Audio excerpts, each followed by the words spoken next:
There's something freeing about being in a small plane. A part of a group of friends had just gotten their private pilot licenses a month before. We had bonded over traveling in Europe and enjoyed traveling on weekends at our home institution in California after that. On this day, we were traveling back to our school after a weekend-long retreat, our first weekend alone all year. We rented 2 airplanes from the John Wayne Airport in Santa Ana and split the load between them for the outbound flight. On the way back, they wanted to take a girls' trip to Santa Monica for the evening, and being the only male in the group, I agreed to split off about halfway from Big Bear Lake to John Wayne Airport while they flew to Santa Monica. We'd been flying for about 10 minutes when we were just chatting it up on 122.85, the U.S. designated frequency for formation communications. "Do you think you'll get home okay on your own?" the pilot of the other plane joked. "I've flown a Stinson L5 solo from my home all the way to Oakland. I think Oh, *T, I cried in surprise as a loud pop came from the engine. A long snake-like object burst from the cowling, immediately followed by all the metal panels around the engine shedding completely off. "What happened?" asked one of my friends from the other plane. I looked around for a diagnostic, noticing the engine was still running, but there was a countdown on the electronics screen. I figured it out pretty quickly. I blew an alternator belt. I'm not in danger, but I don't know what shape the engine is in, and I have to land. I looked around and noticed the airfield we had just passed. It was peculiar that I hadn't noticed it on the sectionals when planning, but there are a lot of airports in this region of the United States, so I didn't give it much of a second thought. "Should we come and land with you?" Sadie asked. "No, don't worry about me. The Skyhawk is a pretty common plane, and if they can't fix it, you can send the Civil Air Patrol after me." "Okay, we have the coordinates. Good luck with the landing and call us when you get there." "Thanks, I will." I signed off just before the electronics died. I flew a short downwind, and when I turned onto my base, that is, flying perpendicular to the center line before the final, or the phase where you turn in to make the landing, the airport seemed bigger than when I first flew past it. Something also looked familiar about its shape. I definitely found this off-putting, and under any other circumstances, I would have abandoned the approach and gone somewhere else. But with how bad of shape the airplane was in, I had no choice but to continue. I landed smoothly. "Beat that, Jennifer," I said aloud. I had to taxi a long way to find an exit, but when I did, I turned off onto taxiway Echo. The next taxiway I intercepted was designated Alpha, and then I turned left on Mike before getting to the main taxiway, Romeo. I got the strangest sense of déjà vu looking at the airport environment. When my scanning eyes rested on the main hangar, my blood ran cold. It doesn't happen very often. The only 2 times I can remember such a thing happening was when I saw an Instagram post that upset me, or when a friend responded after I confessed feelings for her. This made both of those feel like playtime. I parked in the area that, despite there being no controller, I knew was the area that the workers would want me to park. That's because, despite the fact that I'd never been here before, the airport was identical to my home airport. I pulled into the parking space and killed the engine, half expecting to see a golf cart drive out of the hangar towards me to ask if I needed services. I waited for a minute as I ran through my post-flight checklist. When everything was done, I stepped out of the plane. It wasn't hot, but it was midday, so it was about as warm as it was going to get. Despite that, the airport felt completely lifeless, like the time my first summer working at the FBO at my home airport, when a plane suffered a gear collapse on takeoff, and the whole airport was forced to shut down. That same dead feeling in the atmosphere was there. I looked at the hangar again and noticed that the doors were almost completely closed. I must have only seen it from a distance, but it looked long abandoned now that I was looking at it up close. I kept pacing closer to the doors. The trees and hills that were around when I flew in were still there, but looking at the buildings and decaying remnants of airplanes, I recognized all of it. I had only been there that summer, and everything, while quiet, was vibrant and full of life. I reached the hangar, and looking inside, my heart dropped to my feet. I went inside to the ruins of what looked identical to the FBO I called my third home. Grass grew through the cracked concrete in the floor, and airplanes lay decaying all through the room. I walked up to one that was next to the fuel office. It was surrounded by undergrowth, and its tail number was blocked by the grass. I pushed it aside to take a look. The characters, printed in faded blue and some of them barely visible, read N9678Q. I stumbled backward, trying not to cry or scream or freak out in any way. I felt the loneliness of the situation set in. I tapped the pin on my shirt, a single-point pin of an ancient Irish chess piece that I had helped a friend buy when she didn't want the full set. My racing mind instantly stilled at the memory of closeness and value, which came at a time when feeling valued was at a premium. I thought of the people on the other plane, the ones who had restored a sense of purpose to my life after my fear of the end times, combined with the things I was seeing on social media, had twisted and destroyed my faith in God seemingly beyond help. I remembered them and everyone at my school, the memory of being supported in my academic and spiritual battles, and the feeling like everything was going to be okay. Though only a memory, it was enough to steel my resolve and begin looking for a solution. I looked through the hangar. I looked at the rest of the rotting planes and recognized all their tail numbers. This told me that what I was looking at was not real, in the sense that this wasn't actually my home airport or some kind of time travel. I looked out of the hangar and saw the trees and hills just as they had been when I went inside. I looked outside and saw the plane I had flown in on in the same condition, not looking any different. I decided to test something but needed a working vehicle to do so. I approached one of the fuel trucks to the right of the doors, looking out. It was rusted and decaying, but the system looked like it might work. This was a jet fuel truck, which I couldn't use for my airplane, but it would get me out to the runway. I went inside, inserted the key into the ignition, and turned it one click. The dashboard lit up, and the truck let out a familiar hissing sound.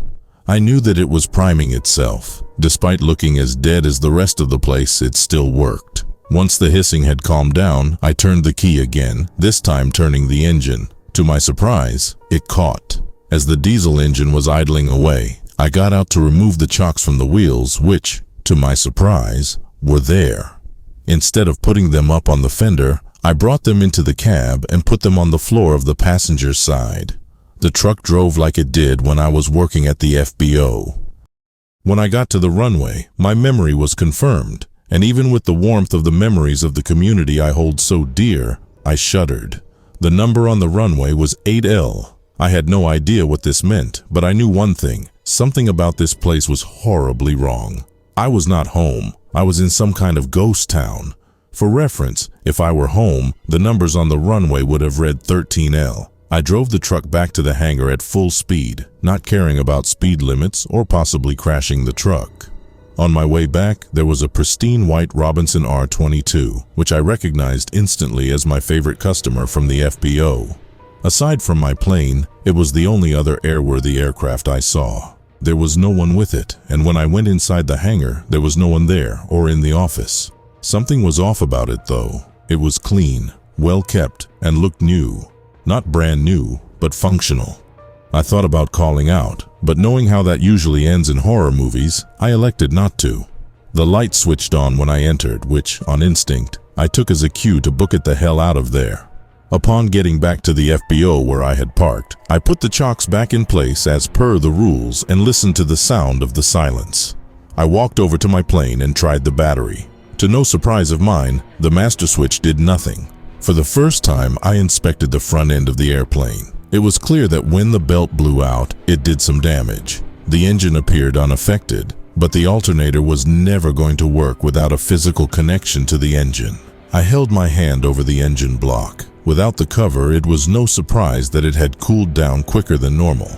Back inside the hangar, I went to the backside, about halfway to the opposite corner of the entrance. There was our maintenance office. Inside the office was a man. Seeing him startled me at first. He was large and had white hair. He was wearing camo cargo shorts and a black t-shirt. My breath began to rattle as I recognized him. Beginning to see the parallels, I backed away and pulled out my phone. "Didn't expect to see you back so soon." Both the suddenness and familiarity of my voice caused me to freeze in place. I slowly began to turn around, and my heart stopped when I saw who was behind me. I immediately recognized her as one of my co-workers. She looked so normal in comparison to everything else around her. Not unblemished per se, but just uncannily normal, as if I really were back home. "What the hell is this place?" I asked with a trembling voice. "You don't recognize it here?" asked the entity. "I do. It's just that this isn't home." "Sure it is. I'm here. Jeff's here, as is Landon." "No, it's not that. I went out to the runway to check the numbers to verify, and the numbers didn't match. The one here was 8 left. That would have been 1-3 left at home." The entity's expression fell. "You caught us."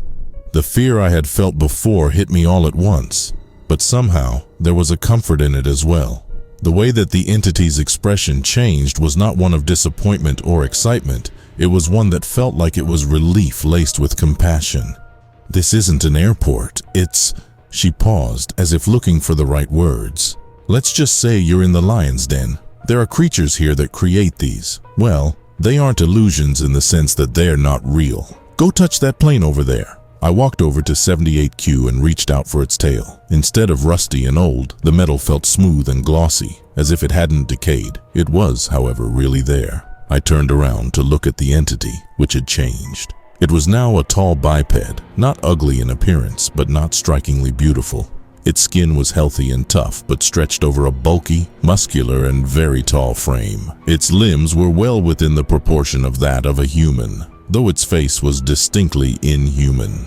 This isn't a perfect comparison, but it looked a little bit like the creatures from A Quiet Place. "Run!" it said. I didn't hesitate to comply with the order. I ran through the fuel office to the exit door.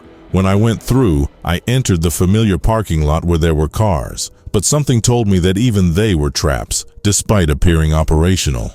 I ran out to the road, which, instead of a back road like the one I was familiar with, was the main road. I turned right and ran, thinking that this would be the way back to civilization.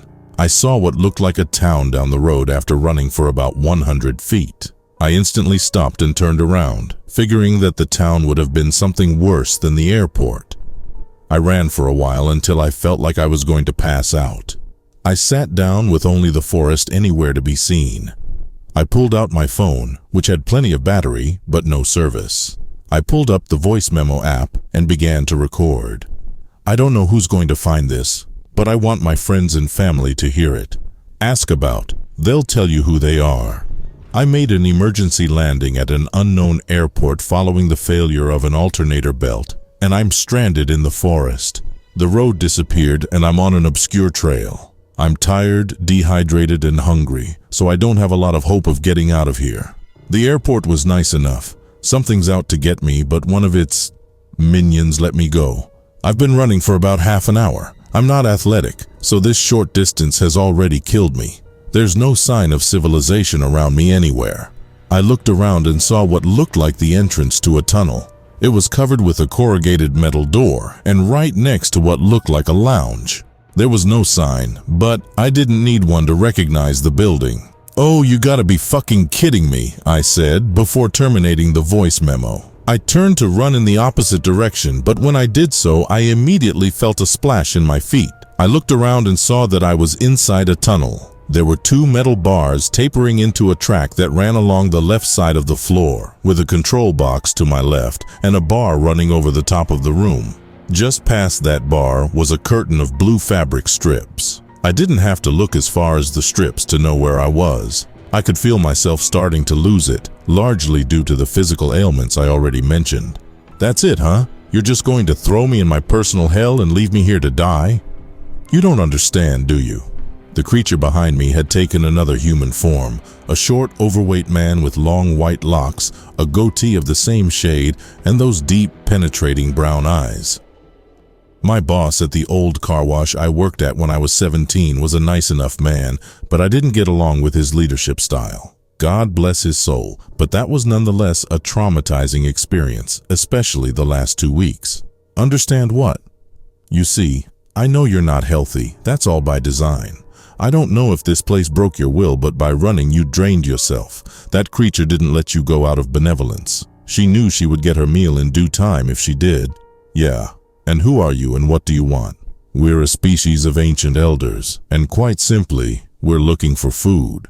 We don't have to hunt often, but the explorers of your generation are easy to come by. They have been quiet lately, so we had to find a way to make this area more appealing to someone. Isn't it lucky you needed a place to land right as you passed our den? Why are you telling me all this? Isn't this how the hero usually finds time to escape and defeat the bad guy? Upon asking this, the entity's eyes blackened into soulless pits. There's no way out. You've been trapped here since you entered the downwind. My heart dropped, and I immediately went to the side of the tunnel and ran. I felt every bit of my body's fatigue and had to stop when I got to the end of the tunnel, which wasn't very long. Instead of the forest out the front of the tunnel, it was the familiar city that I had been living in since the spring of 2019. Instead of the bustling city street, it was dead quiet. I walked down the street looking for any sign of life. I had started going to the right, but eventually turned around. I hoped to find something, like an intersection or the freeway that ran through town. The sun beat down, but for Southern California, the air was very dry. I recognized it as the dry heat of the real-life version of the town I appeared to be in. I continued to walk for hours, even until after dark, but the heat persisted. All of a sudden, I found myself lying on the ground. I didn't remember collapsing. That's how bad it was. The fear had been immense, but at this moment I knew that was it for me. I remembered my friends on the other plane wondering if they at least had fun before worrying about me. With all my might, I shouted, "Why don't you motherfuckers just come kill me?" My voice was weak and tired. I even saw the sky begin to light up. I've been Christian all my life, but as mentioned before, this summer has been challenging for my faith. I've heard that just as you're about to die, you can see past this mortal plane of existence into what lies beyond. I've only ever heard of this twice, but I've believed it. I saw clouds reflecting a bright sun with thousands upon thousands into the millions of people all dressed in radiant white robes. They were all praising the figure in the center. I couldn't see who it was only light. The figure only said 5 words, "It's not your time yet." I then felt my eyelids get heavy, and then I passed out. I didn't know what God's words meant, but for about 5 minutes, I was suspended in my head. It felt like my consciousness had just disconnected from my brain and was just existing nowhere, not on earth, not in hell, not in heaven. I felt a splitting headache as the light hit me like a ton of bricks. I dragged my heavy eyes open and saw that I was in a hospital. My mouth was dry and I ran my hands over my skin and it felt tough and almost scaly. I was alone in the room, but I noticed that the table next to the gurney I was on had an envelope on it. I opened it and found that it had been written by the firm we rented our airplanes from. It read, "We found the plane, but not the belt. With the shape it was in, you made the right choice by landing. Don't worry about the cost. We've got it covered. Just get some rest." I chuckled a little bit. At least I knew the plane was safe. I buzzed for the nurse. When one entered the room, all she gave me was a sly smile, as if she knew what I wanted. "Your friends didn't even wait for word from you." Sadie said she felt something was wrong, and they called on frequency. The Wilson Aerospace Corporation was immediately alerted and went looking for your location. Your friends reported the position you were flying to, and the plane was found there. But there was nothing else indicating a safe landing spot. It was, however, intact and appeared to have been shut down by a pilot. They did hear a scrambling in the trees, so their arrival must have scared whatever attacked you off. What? I cut her off. I landed on a paved runway and parked in front of a hangar, albeit one that was very run down. We didn't find any evidence of what you claimed to see in your voice memo. I was rendered speechless. All of this had to have been real. The hangar, the airplanes, and the entities, it all had to be real. I was very sure of that. I also didn't want to be locked up in the hospital, so I gave the most convincing sounding response I could muster. I must have just been delirious from the exhaustion. "Your friends want to talk to you," she said with a grin, and went to the door. The team filed into the room, and all I could feel for them was happiness and relief. I was home, even if the location of the room didn't add up. I was home, and there was no doubt that I was in reality, not that pocket dimension I had been in. My friends all came to my bed and talked about their weekend in Santa Monica. I was fine with the chit-chat, but I was happy to get back to my world. I stayed in the hospital for a couple of days before being released. I went straight back to school for the fall semester, which had just begun. My friends were there, and I knew that, while I had encountered the possibility of great harm, there was one lesson that I took away. No matter where I was in this reality, there was one thing that I knew was true. I was always at home with my family.